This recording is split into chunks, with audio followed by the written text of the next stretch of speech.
지금 여야 감정의 골이 깊어지고 있는데 또 다음 달 퇴임하는 대법관 후임을 둘러싸고도 잡음이 불거지고 있습니다. 어떤 상황입니까? 지금 이제 그 대법관 추천위원회라고 있거든요. 네. 거기가 이제 10명으로 구성되는데 문제는 이제 김명수 대법원장이 입김이 작용할 수 있는 게요. 한 6분 정도 된다 봐요. 왜 그러냐면 이게 법원행정처장, 그다음에 그 선임 대법관, 네. 그다음에 일반 법관 중에 한 분, 그다음에 또 외부에서 4명을 그 위촉하는 분들이 있잖아요. 네. 이런 분들에게 그 대법원장의 뜻이 반영될 수밖에 없거든요. 그래서 이제 그 추천위에서 이번에 8분을 이제 이거 선정한 겁니다. 네. 이 중에서 이제 그 대법원장이 2명을 제청하면 대통령이 임명하기 이렇게 돼 있는데 그렇다면 이게 대법관의 임명권이 대통령한테 있습니까? 대법원장한테 있습니까? 대통령에게 있죠. 그렇죠. 근데 지금 구조대로라면 김명수 대법원장이 추천이 10명 중에 6명 정도를 본인이 좌지우지하고 그럼 그 중에서 본인이 2명 뽑아 제청하면 무조건 임명해야 된다면 그럼 이게 김명수 대법원장이 대법관 2명 임명하는 건 똑같잖아요. 이게 말이 됩니까? 항상 제청권보다는 임명권이 중요한 거예요. 따라서는 이 부분은 충분히 대통령실하고 긴밀하게 협조해서 대통령의 의중에 맞는 2명을 제청을 해야지. 그게 아니면 저는 이게 당연히 거부권 행사해야 된다. 이렇게 보거든요. 지금 이게 김명수 대법원장이 제가 보기에 지금도 특정 이념, 대법관 중에 6분이 우리법 연구회, 국제인권법 연구회, 민변 이런 성향 아닙니까? 네. 그런데 이번에 제가 후보 8명 보니까요. 거기에 또 우리법 연구회 했던 우리 정계선 판사도 있고요. 또 이제 노동법 해가지고 지금 중앙선관위원 하는 판사도 있고요. 그다음에 젠더법 연구했던 판사 여성 3분이 전부 이게 약간 이게 진보 쪽에 이런 특정 성향입니다. 앞으로 이게 저는 대통령실에서 제동을 걸든지 아니면 김명수 대법원장이 좀 이게 합리적으로 제청해야 된다고 봅니다. 네, 그런데 사실 대통령이 이렇게 그 대법관 후보가 올랐을 때 거부한 사례가 없을 텐데 가능하다고 보십니까? 거부 행사가? 지금 이게 그 대법원장이 마음대로 추천한 예가 없죠. 네. 항상 이게 사전에 대통령실가 조율을 했습니다. 네. 그런데 만약에 김명수 대법원장이 나가면서 알박기식으로 이게 특정 성향을 제청한다면 저는 사상 초유죠. 초유지막에 대통령실에서 그냥 이게 임명을 안 하면 되는 거죠. 그러면 이게 9월 달에 김명수 대법원 퇴임하고 나서 새로운 이제 그 대법원장 뽑고 그때 제청하면 되는 거죠. 네, 네, 알겠습니다. 지금 현재 이 대법관을 누구를 선정하느냐는 문제는 이런 의미에서도 중요한 부분이 있습니다. 이제 3심제다 보니까 대법원이 최종형 확정 판결을 내리기도 하고요.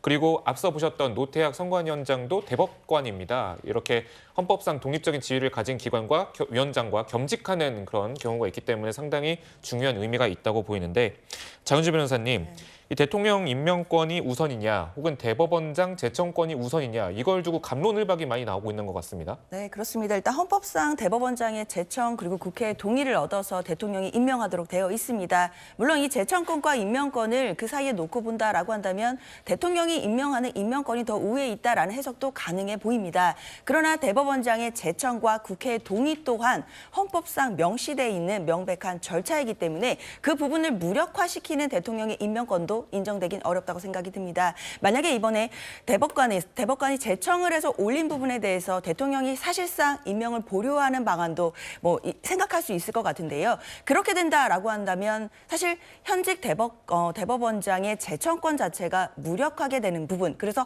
헌법상 규정되어 있는 그 절차 부분들을 무력화시키는 부분들이 있기 때문에 대통령께서도 임명권을 보류하시고 사실상 거부하시는 것은 굉장히 고심을 하고 계실 거다라는 생각이 듭니다.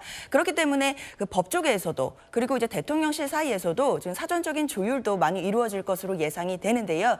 더 이상은 이제 지금 대통령께서 국회에서 지금 본회의까지 통과된 법안에 대해서 거부권을 벌써 2차례나 행사하신 적이 있으시거든요.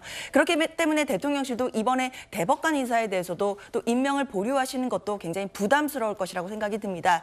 그러므로 그 대법관에서도 대법원 그 법조계에서도 그리고 대통령실에서도 사전적인 조율이 잘 돼서 이번만큼은 좀 갈등하는 국면 없이 매끄럽게 인선이 마무리되는 모습을 국민들께 보여주시길 기대해 보겠습니다. 네, 이 윤 대통령이 취임 1주년을 맞아서 사진집을 낸 바 있는데요. 그런데 이를 배송하는 과정에서 또 논란이 일고 있습니다. 이 우정사업본부에서 윤 대통령 사진집 배송 계획을 이제 밑에 하달하면서 차량 상단 적재 그리고 경력 많은 집배원이 배달해야 된다.